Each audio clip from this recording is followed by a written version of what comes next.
Pagi tadi saya telah memimpin rapat terbatas secara virtual tentang Undang-Undang Cipta Kerja bersama jajaran pemerintah dan para gubernur. Dalam undang-undang tersebut terdapat 11 klaster yang secara umum bertujuan untuk melakukan reformasi struktural dan mempercepat transformasi ekonomi.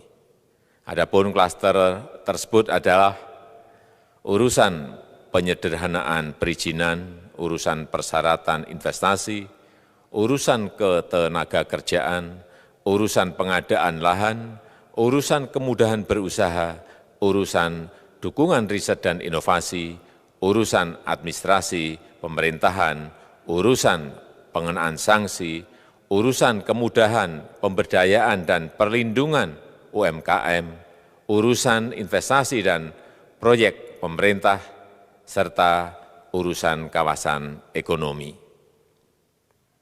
Dalam rapat terbatas tersebut, saya tegaskan mengapa kita membutuhkan Undang-Undang Cipta Kerja. Pertama, setiap tahun ada sekitar 2,9 juta penduduk usia kerja baru, anak muda yang masuk ke pasar kerja, sehingga kebutuhan atas lapangan kerja baru sangat-sangat mendesak. Apalagi di tengah pandemi, terdapat kurang lebih 6,9 juta pengangguran dan 3,5 juta pekerja terdampak pandemi COVID-19.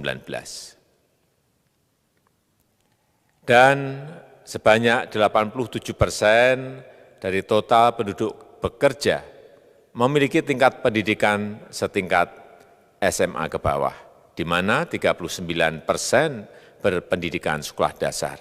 Sehingga perlu mendorong penciptaan lapangan kerja baru, khususnya di sektor padat karya.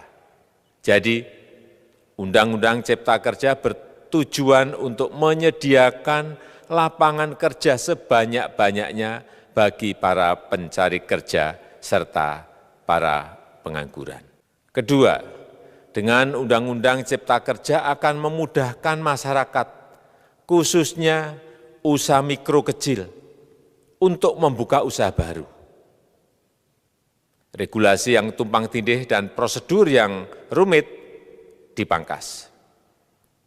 Perizinan usaha untuk usaha mikro kecil UMK tidak diperlukan lagi, hanya pendaftaran saja, sangat simpel. Pembentukan PT atau perseroan terbatas juga dipermudah, tidak ada lagi pembatasan modal minimum. Pembentukan koperasi juga dipermudah, jumlahnya hanya 9 orang saja. Koperasi sudah bisa dibentuk. Kita harapkan akan semakin banyak koperasi-koperasi di tanah air. UMK, usaha mikro kecil yang bergerak di sektor makanan dan minuman, sertifikasi halalnya dibiayai pemerintah, artinya gratis. Izin kapal nelayan penangkap ikan misalnya, hanya ke unit kerja Kementerian KKP saja. Kalau sebelumnya harus mengajukan ke Kementerian KKP, Kementerian Perhubungan, dan instansi-instansi yang lain. Sekarang ini cukup dari unit di Kementerian KKP saja.